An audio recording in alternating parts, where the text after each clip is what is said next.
For this project, we're going to need a few items. We'll need a pencil, we'll need an 18 by 24 inch paper, a ruler or yardstick, and some oil pastels.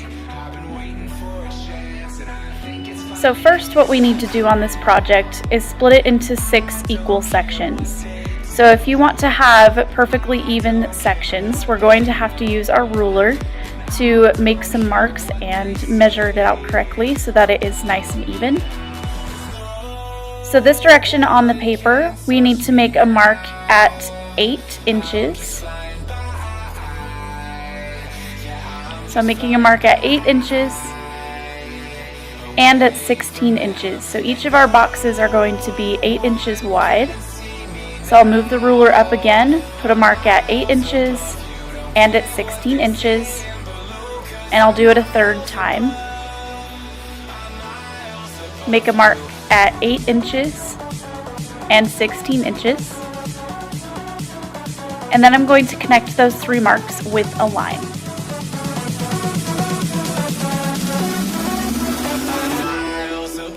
So now that we have our paper split into 3 equal parts, we need to make one final line to split this evenly into 6. So I'm going to be making 3 more marks. These ones are going to be at the 9-inch mark, coming from the top to the bottom of the paper.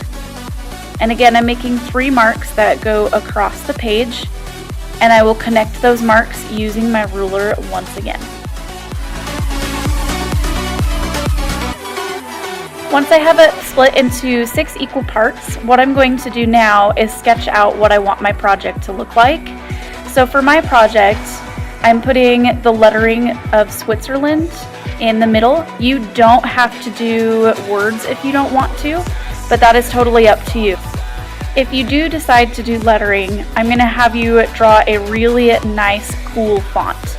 It shouldn't be chicken scratch. It shouldn't just be your normal handwriting. It needs to be something well thought out and well designed for your lettering if you choose to do so.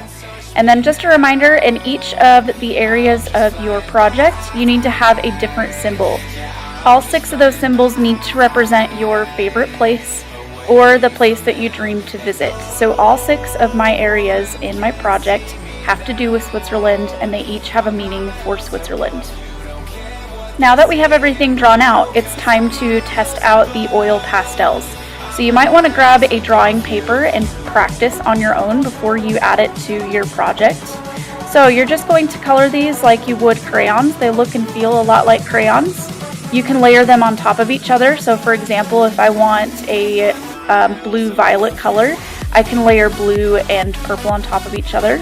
And then you're going to use your finger to smear those colors in. You can keep adding layers on top. You don't want the white paper to show through. This should be so thick that it starts to almost feel like a rubber consistency. But just make sure you are blending with your finger so that you can't see any white paper left.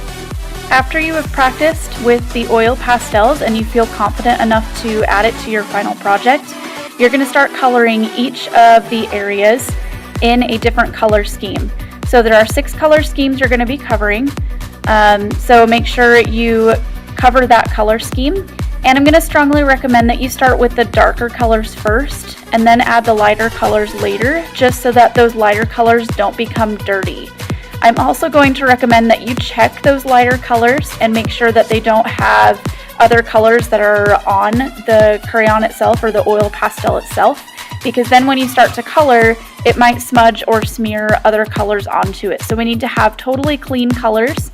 As you can see, the yellow that is on my project is totally clean. It doesn't have black smearing through it or any other kinds of colors smearing through it. So check your oil pastels before you use them. And go ahead and finish the rest of your project. Make sure you fill every single white space and you smudge and smear with your fingers.